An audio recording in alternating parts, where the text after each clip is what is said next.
दोस्तों, पिछली वीडियो में हमने देखा था कि इकोनॉमिक एंड सोशल काउंसिल ने एक ह्यूमन राइट कमीशन बना लिया, जिसका ये काम था कि उसने ड्राफ्टिंग करनी है यूडीएचआर की, और या इंसानी हकूक़ का जो आलमी मंशूर है उसकी ड्राफ्टिंग होनी है।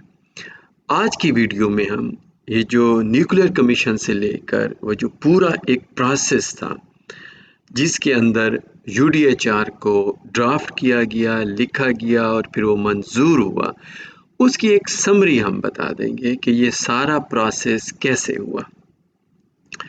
और जो इसका शुरुआत है वो हुई अप्रैल 29, 1946 से।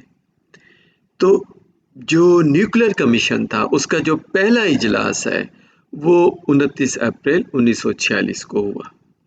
वहाँ से ये सारा जो इंसानी हकूक़ का आलमी एलामिया है, जिसे यूडीएचआर कहा जाता है, उसके लिखने का सारा अमल शुरू हो गया और वो एंड हुआ 10 दिसंबर 1948 को, जब जनरल असेंबली ने जो यूडीएचआर की करारदाद थी उसको पास किया और दुनिया में एक ऐसा इंसानी हकूक़ का आलमी एलामिया आ गया जिसे तमाम ममालिक जो हैं उन्होंने उसे एग्री किया। इस पूरे अरसा जो है वो तकरीबन 2 साल और तकरीबन 8 महीने इसमें लगे, और इसमें आप देखें कि कितनी ज़्यादा मीटिंग हुई, कितनी नेगोशिएशन हुई, फिर जाकर ये हमारे सामने यूडीएचआर आया। तो 1946 में जो पहली स्टेज हम इसको कहेंगे, हमने इसको स्टेज में डिवाइड कर दिया कि nuclear commission on human rights है, उसका इजलास होता है 29 अप्रैल से लेकर 20 मई तक। तो ये इसकी पहली स्टेज होगी, और जो स्टेजेस हम बयान कर रहे हैं समझने के लिए कर रहे हैं। हमने जो मैंने यहाँ पर स्टडी करके 11 स्टेजेस लिखी हैं, और कुछ लोगों ने 7 किए हैं, कुछ ने कम ज़्यादा, ये डिफरेंट जो स्कॉलर हैं उन्होंने अपने हिसाब से स्टेजेस बनाई हैं। एज सच कोई स्टेजेस नहीं थी, लेकिन एक समझने के लिए है कि आप स्टेजेस में पूरे यूडीएचआर के प्रोसेस को समझते हैं। तो न्यूक्लियर कमीशन जो है उसका जो इजलास 29 अप्रैल से शुरू होता है, 20 मई पर ख़त्म होता है, और यहाँ पर ये कुछ प्रपोज़ल बनाते हैं, डिसीजन करते हैं और वो भेज देते हैं फिर इकोनॉमिक एंड सोशल काउंसिल को, एंड ये है हमारी सेकंड स्टेज। तो इकोनॉमिक एंड सोशल काउंसिल का इजलास 25 मई से शुरू होता है, 21 जून 1946 तक रहता है, और वो जो प्रपोज़ल आती है न्यूक्लियर कमीशन से वो उनको कुछ को पास कर लेता है, कुछ को थोड़ी सी अमेंडमेंट करके वो भेज देता है। उसमें वो होता है कि जो आप nuclear commission and human rights आपने बनाना है उसके 18 ममालिक होने चाहिए, 18 मेंबर हो डिफरेंट ममालिक से, और वो जाकर आगे काम करेंगे यूडीएचआर की ड्राफ्टिंग का। अब ये जो थर्ड स्टेज है, थर्ड स्टेज के अंदर ये होता है कि जो आप कमीशन बना लेते हैं उसका पहला सेशन होता है, और वो 27 जनवरी से शुरू होता है और 10 फरवरी तक होता है। और ये जो कमीशन ऑन ह्यूमन राइट्स है ये अब कोई सिफारिशात बनाता है कि ड्राफ्टिंग किस टीओआर से की जाए और कैसे की जाए, उसकी एक ड्राफ्टिंग कमेटी बनानी चाहिए, और उसकी मंजूरी के लिए फिर वो चौथी स्टेज में इकोनॉमिक एंड सोशल काउंसिल का भेजते हैं। उसका 4th सेशन है, उसका इजलास 28 फरवरी से शुरू होता है और 29 मार्च 1947 तक रहता है। इसमें वो उनकी सिफारिशात को मंजूर करते हैं और कुछ को थोड़ा सा चेंज करते हैं कि एक ड्राफ्टिंग कमेटी बनानी चाहिए।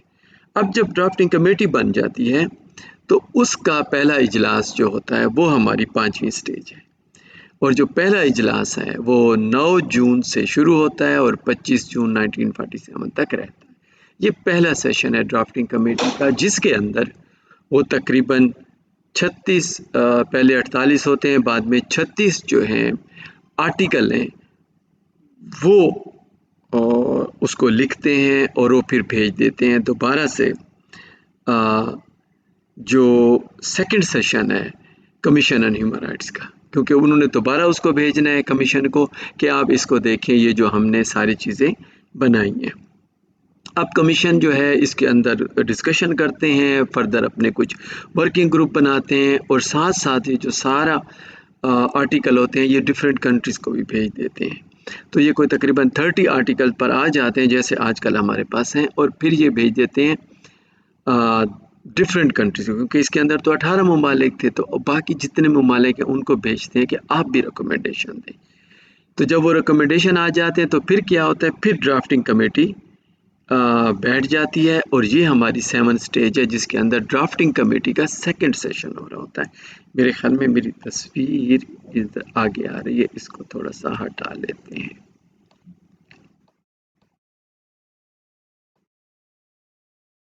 ठीक है, तो 3 मई से शुरू होता है, 21 मई 1948 तक। अब ये 48 में हम आ गए। इसका ये जो ड्राफ्टिंग कमेटी है इसका इजलास जारी रहता है, और इसमें ये ऑलमोस्ट जो 30 हमारे पास इस वक्त आर्टिकल हैं वो उसे फाइनल करके दोबारा भेज देते हैं जो कमीशन ऑन ह्यूमन राइट्स है। तो उसका फिर तस्वीर को मैं हटा ही लेता हूँ ताकि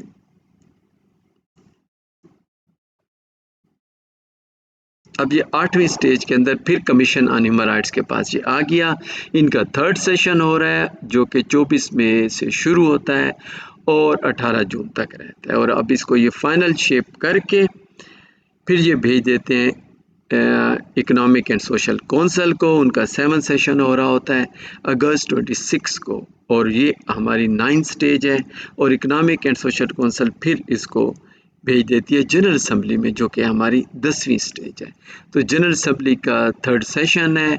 ये काफ़ी बहुत ज़्यादा मीटिंग्स होती हैं, तकरीबन 80 से ज़्यादा, और इसमें अब देखें सारे ममालिक आ जाते हैं। अब वहाँ पर 18 ममालिक थे, यहाँ पर अब सारे ममालिक आ जाते हैं और इस 30 आर्टिकल के अंदर डिस्कशन करते हैं, अमेंडमेंट करते रहते हैं, और फिर जाकर जो 11वीं स्टेज है हमारी जनरल असम्बली का, जो 9 दिसंबर से लेकर 10 दिसंबर तक इजलास होता है, उसके अंदर फिर ये 30 आर्टिकल जो है ये करारदाद मंजूर हो जाती है। तो ये सारी हमारी समरी है, और इसके जो टोटल जो मीटिंग्स हैं वो 206 से भी ज़्यादा हुई हैं, क्योंकि साइडलाइन मीटिंग हमने इसमें कंक्लूड नहीं की। तो इस प्रोसेस से हमारा UDHR जो है ये पास होता है और कंप्लीट हो जाता है इंसानी हकूक़ का आलमी एलामिया। अगली वीडियो में हम जो फर्स्ट स्टेज है जहाँ पर nuclear commission on human rights का मीटिंग हुई है उसको डिस्कस करेंगे। शुक्रिया।